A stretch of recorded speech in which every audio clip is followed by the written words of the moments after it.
मला काही सांगते सांग पाणी गेलं काय राहिलं माती राहिलं या आम्हाला तर बघायचंच पडलंय कुठं पळावं आणि कुठं नाही कधीच नाही झालेली. कळत नाही झाली जलामलेच नाही झाली. आपण आलेलं असलं तरी घाबरून जायची गरज नाही. पाऊस आता 1-2 दिवसात कमी होणार आहे आणि जे जे आपलं नुकसान झालेलं आहे त्याचा संपूर्ण मावेजा सरकारने देण्याचं कबूल केलेलं आहे. त्याच्या लवकरच काही दिवसामध्ये आपल्याला मावेजा मिळेल. तोपर्यंत सर्वांनी ध्येय मिळायचं आहे आणि आलेल्या प्रश्नाला घरात मीठ चटणी काही खाण्याचं काही राहिलेलं नाही. सगळं धुवून गेलेलं आहे.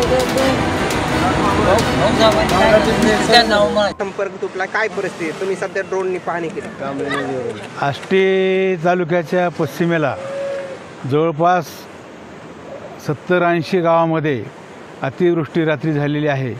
त्यामुळं सगळ्या नदीवर पाणी आलेलं आहे, पुलावर पाणी आलेलं आहे.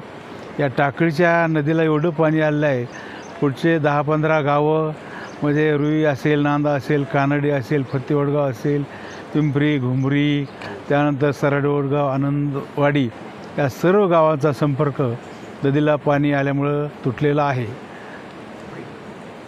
नदीवर मी उभा आहे. मला पुढच्या गावांना जायचं होतं, परंतु आता मला पुढं जाता येत नाही आणि या ठिकाणी मी थांबलेलो आहे. आणि नदीकाठच्या ज्या जमिनी आहेत त्या वाहून गेलेल्या आहेत, खरडून गेलेल्या आहेत. अनेक लोकांच्या घरामध्ये पाणी शिरलेलं आहे, त्यांचं खूप नुकसान झालेलं आहे. विहिरी पाण्याखाली गेलेल्या आहेत, काही विहिरी वाहून गेलेल्या आहेत.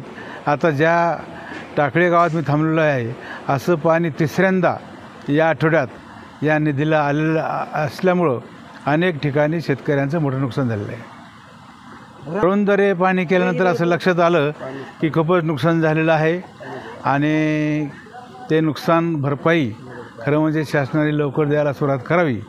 आणि आमची मागणी आहे की सरासरी 50,000 रुपये हेक्टर शेतमालासाठी, विहिरीसाठी 5 लाख रुपये, खरडून गेलेल्या जमिनीसाठी 2 लाख रुपये हेक्टर अशी आम्ही मागणी मुख्यमंत्र्याला भेटून केलेली आहे.